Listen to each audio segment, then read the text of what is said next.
अमेरिकी राष्ट्रपति Joe Biden और उपराष्ट्रपति कमला हैरिस ने भारत और देश के नागरिकों कोविड की दूसरी लहर के बीच मदद करने का आश्वासन दिया है। अमेरिका के शीर्ष नेतृत्व ने ट्वीट कर कहा है कि वो कोरोना वायरस संकट से निपटने में मददगार स्वास्थ्य सुविधाओं से जुड़ी आपूर्ति जारी रखेगा।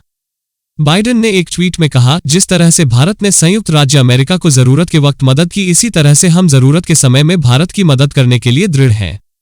अमेरिकी राष्ट्रपति के आधिकारिक ट्विटर हैंडल से अमेरिका के एनएसए के ट्वीट पर प्रतिक्रिया में कहा गया, महामारी के शुरुआती दौर में जिस तरह से हमारे अस्पतालों पर दबाव के वक्त भारत ने मदद की, उसी तरह से जरूरत के वक्त में हम भारत की मदद के लिए संकल्पित हैं। इसके साथ ही अमेरिकी उपराष्ट्रपति कमला हैरिस ने भी इस संदर्भ में ट्वीट किया।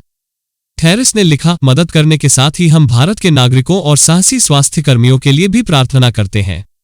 भारत में कोरोना महामारी की दूसरी लहर के बाद शीर्ष अमेरिकी नेतृत्व की ओर से यह पहली प्रतिक्रिया है। इससे पहले व्हाइट हाउस ने रविवार को कहा कि अमेरिका के राष्ट्रपति जो बाइडेन के नेतृत्व में अमेरिकी प्रशासन कोविड-19 महामारी से लड़ाई में भारत को आपातकालीन सहायता मुहैया कराने के साथ ही कोविशील्ड टीके के भारतीय निर्माता को तत्काल कच्चा माल उपलब्ध कराने को लेकर दिन रात काम कर रहा है। अमेरिका के राष्ट्रीय सुरक्षा सलाहकार जैक सुलिवान और उनके भारतीय समकक्ष अजित डोभाल के बीच फोन पर हुई वार्ता के बाद अमेरिका की ओर से यह निर्णय लिया गया है।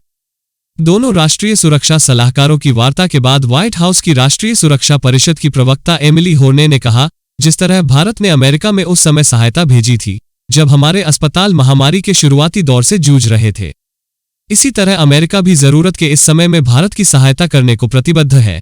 भारत ने अमेरिका से कोविशील्ड टीके के उत्पादन के लिए कच्चे माल की आपूर्ति का अनुरोध किया था। होर्ने ने कहा कि भारत के अग्रिम मोर्चे के कर्मियों और कोविड-19 मरीजों की सहायता के मद्देनजर अमेरिका ने जांच किट, वेंटिलेटर और पीपीई किट के अलावा अन्य उपकरण भारत को उपलब्ध कराने का निर्णय लिया है।